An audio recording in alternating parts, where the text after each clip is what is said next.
Okay जी, तो ये जैसे कि हमारा आज का टॉपिक है क्वाड्रेटिक इक्वेशंस का, तो उससे रेलेवेंट हमने कुछ पॉइंट्स आसानी के लिए बनाए हैं, जिसमें से फर्स्ट पॉइंट है हमारे पास in quadratic equation variable is present in second degree, यानी कि क्वाड्रेटिक इक्वेशन में वेरिएबल हमारे पास सेकंड डिग्री में मौजूद होता है।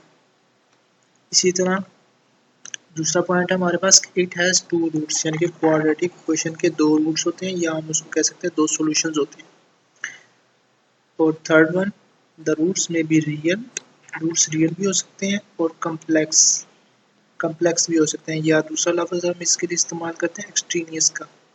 तो रूट्स रियल भी हो सकते हैं और कम्प्लेक्स भी हो सकते हैं। इंशाल्लाह नेक्स्ट क्लासेस में हम देखेंगे कि कब रूट्स रियल होते हैं और कब कम्प्लेक्स होते हैं। तो चलें इसकी डेफिनेशन को भी चेक कर लेते हैं एक दफ़ा। तो ये डेफिनेशन है इसकी, an equation which contains square of unknown variable, an equation which contains square of unknown variable quantity but no higher power, यानी कि एक ऐसी इक्वेशन जिसमें वेरिएबल स्केयर फॉर्म में मौजूद होगा लेकिन पावर स्केयर से ज़्यादा नहीं होनी चाहिए। इसको हम दूसरे लफ्ज़ों में ये कह सकते हैं कि जो हमारा वेरिएबल है वो सेकंड डिग्री में मौजूद होगा, सेकंड डिग्री पावर में मौजूद होगा। अगर पावर इससे कम या ज़्यादा होगी तो हमारी इक्वेशन क्वाड्रेटिक इक्वेशन नहीं रहेगी। तो an equation which contains square of unknown variable quantity but no higher power is called quadratic equation, और an equation of second degree, और इस इक्वेशन को हम सेकंड डिग्री इक्वेशन भी कहते हैं। ओके, नेक्स्ट अब हम इसकी टाइप्स की तरफ आ जाते हैं। तो इसकी जो फर्स्ट और मोस्ट कॉमन टाइप है वो है, यानी कि इस टाइप में हम ज़्यादातर प्रॉब्लम्स आगे सोल्व करेंगे। ये टाइप है हमारे पास जनरल और स्टैंडर्ड फॉर्म।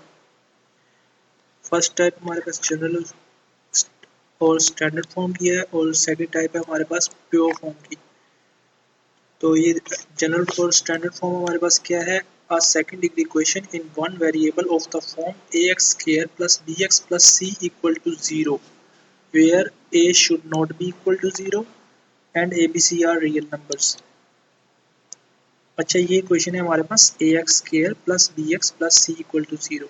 तो ये हमारे पास standard form of quadratic equation है, जहाँ जबकि यहाँ पर a जो है ये कोफिशिएंट ऑफ एक्स स्क्वायर है, b जो है ये कोफिशिएंट ऑफ x है, और c जो हमारे पास यहाँ पर ये कांस्टेंट है।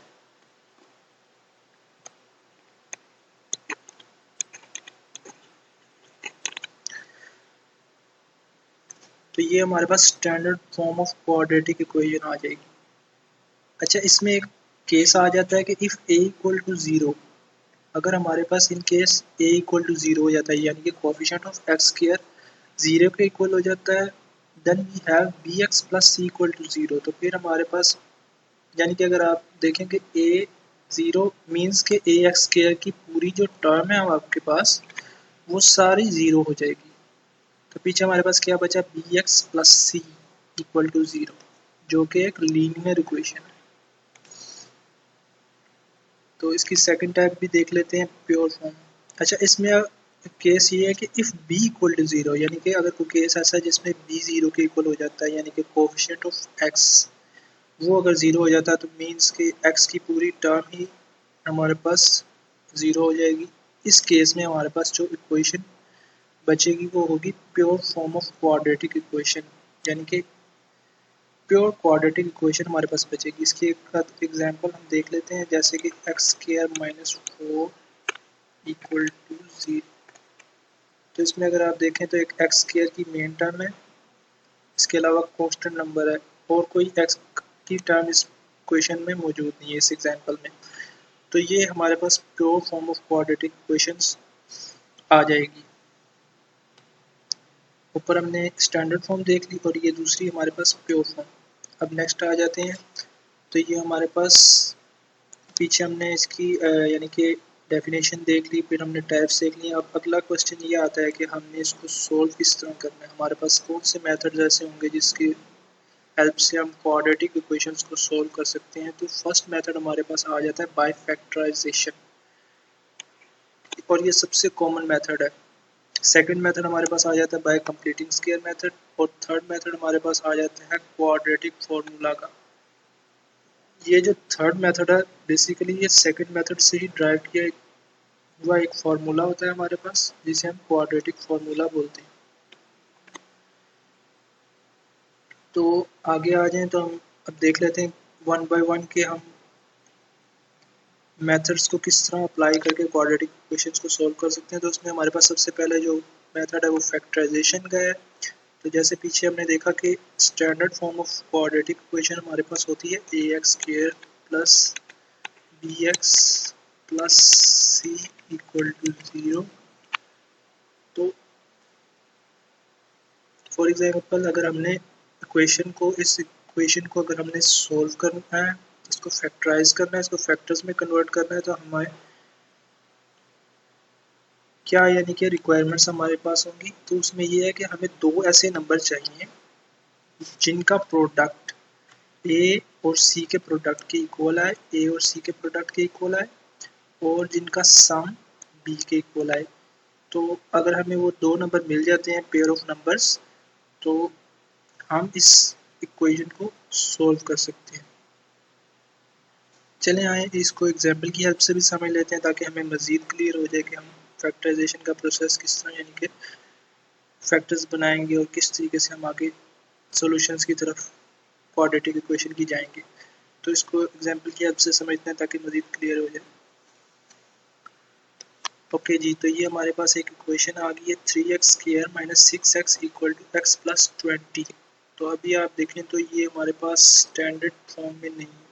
इसको सबसे पहला काम जो हमने करना है वो करना है, इसको स्टैंडर्ड फॉर्म में ले आना है। 3x² minus 6x minus x minus 20 equal to 0।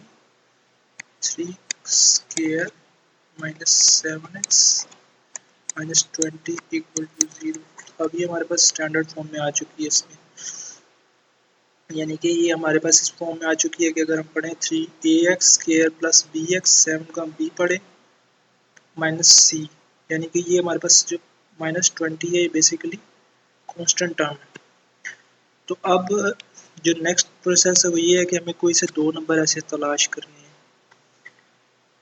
जिनको हम पेयर करके इस इक्वेशन को फैक्टराइज कर सकें। तो सबसे पहले हम देख लेते हैं कि AC का प्रोडक्ट हमारे पास क्या आ रहा है। तो वो हमारे पास आएगा -60। तो आप सबसे पहले ये देख लें कि 60 के टेबल 60 यानी कि किस किस टेबल में आता है। 2 के टेबल में आता है 2 इंटू 30, लेकिन 2 और 30 का पेयर इस इक्वेशन को सॉल्व नहीं कर सकता। 3 का देख लें 3 इंटू 20 4 भी नहीं कर सकता, 5 कर सकता है। वो किस तरह, -12 क्रॉस 5, यानी कि 5 को 12 से मल्टीप्लाई करें तो हमारे पास -60 आ जाता है। -12 से मल्टीप्लाई करें और इनको हम अगर हम सम करें तो हमारे पास -7 भी आ जाता है। तो यही हमें चाहिए था कि प्रोडक्ट जो है नंबर्स का वो AC के प्रोडक्ट के इक्वल आए और जो उसका सम है वो हमारे पास कोएफिशिएंट ऑफ x, यानी कि इस केस में हमारे पास -7 है, उसके इक्वल आए। तो अब हम इसको लिख सकते हैं 3x² minus 12x plus 5x minus 20 equal to 0। और आगे हम 3x को कॉमन ले लेंगे, x minus 4 sorry x minus 4 plus 5x minus 4 equal to 0। Further हम इसको लिख सकते हैं 3x प्लस 5 और x माइनस 4 इक्वल टू 0। तो ये अब हमारे पास दो फैक्टर्स बन चुके हैं, एक फैक्टर 3x प्लस 5 और दूसरा फैक्टर x माइनस 4। तो आगे अगर हम x की वैल्यू को डिडक्ट करना चाहें इन दोनों फैक्टर्स में से, तो हम इनको अलग-अलग से 0 के इक्वल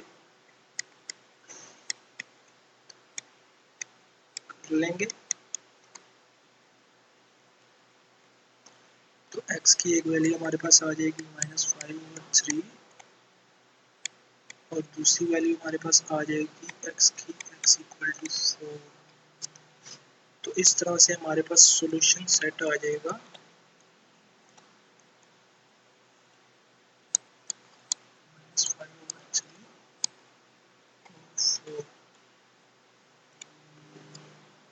इस तरह से हमने x की दो वैल्यूज़ को फाइंड आउट कर लिया बहुत ही आसानी से। हमने पेयर ऑफ नंबर्स को सबसे पहले फाइंड किया कि कौन से पेयर ऑफ नंबर्स हम यूज़ करें तो हमारी इक्वेशन फैक्टराइज हो सकती है। उसके बाद हमने सिंपली प्रोसेस को आगे चलाते हुए x की वैल्यूज़ को फाइंड आउट करके अपना सॉल्यूशन सेट बना लिया।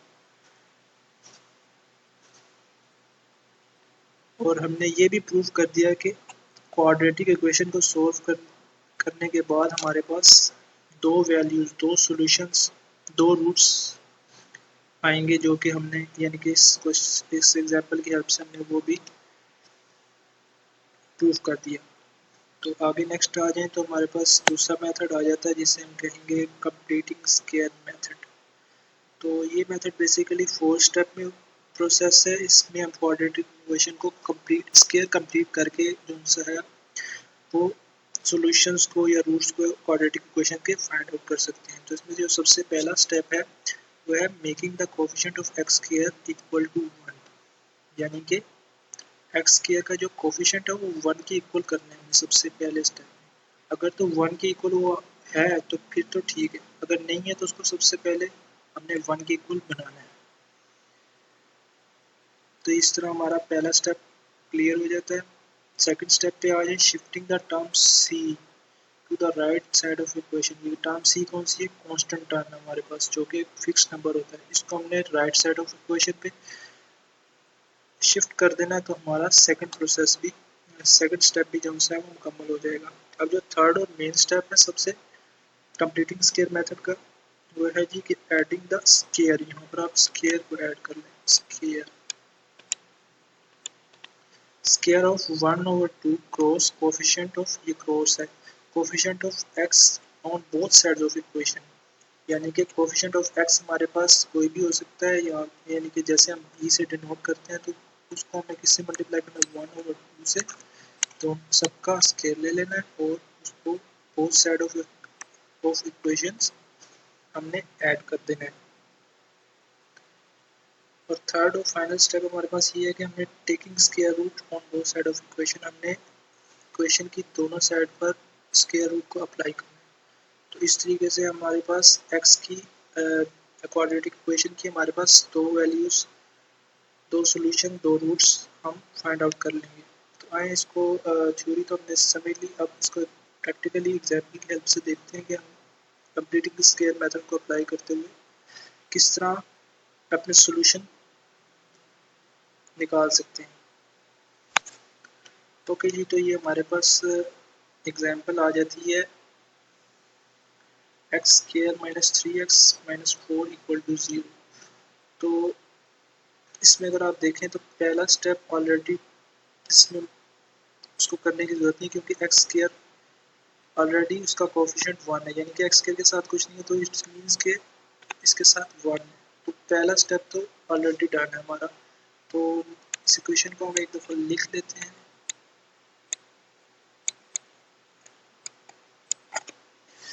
अच्छा, सेकंड स्टेप हमारे पास क्या था कि हमने कांस्टेंट टर्म, यानी कि इस केस में ये -4 है, इसको हमने right side of the equation पे शिफ्ट कर देना, यानी कि दूसरी साइड पे ले जाना। वो कर लेते हैं। X square minus 3x equal to 4। 4 यहाँ पर जाकर पॉजिटिव प्लस का हो गया। थर्ड स्टेप की तरफ आ जाए तो हमने यहाँ पर वो 1/2 इंटू कोफिशिएंट ऑफ एक्स का स्क्वायर लेकर उसको दोनों साइड्स पर ऐड करना, तो हम वो कर लेते हैं। X square minus 3x plus 1/2, और इसको हमने किससे मल्टीप्लाई करना है? कोफिशिएंट ऑफ एक्स से, यानी कि जो इस केस में हमारे पास -3, और इस सब पर हमने स्क्वायर दे दिया।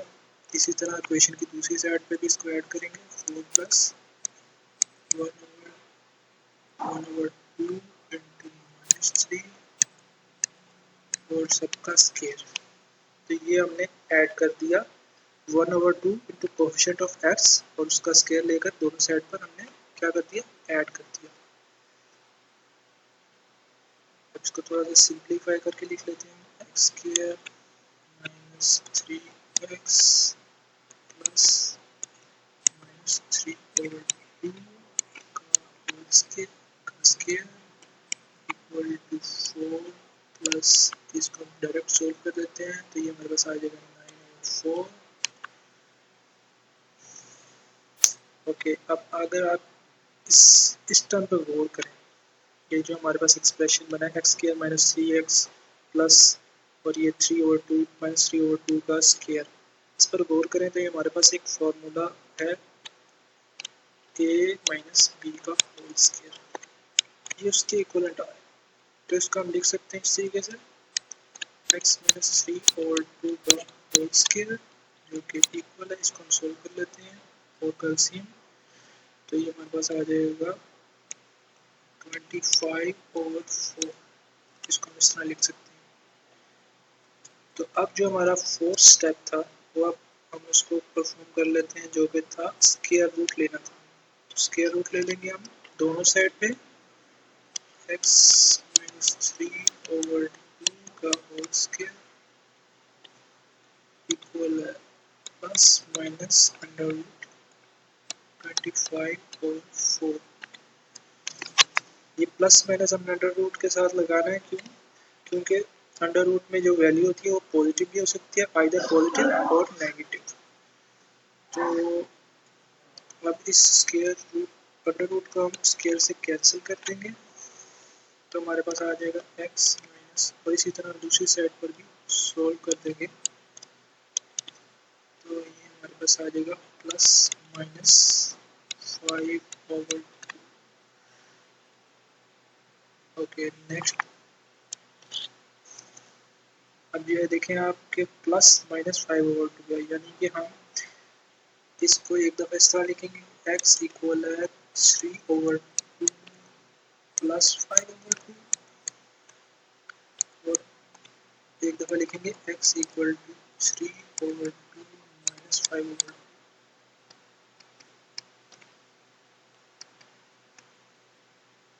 तो x की एक वैल्यू हमारे पास आ जाएगी 4 और दूसरी वैल्यू हमारे पास आ जाएगी x की -1। तो इस तरह से हमने x की दो वैल्यूज़ को फाइंड आउट कर लिया, दो सॉल्यूशन निकाल लिए, दो रूट्स को हमने फाइंड आउट कर लिया। सॉल्यूशन सेट लिखेंगे -1 और 4।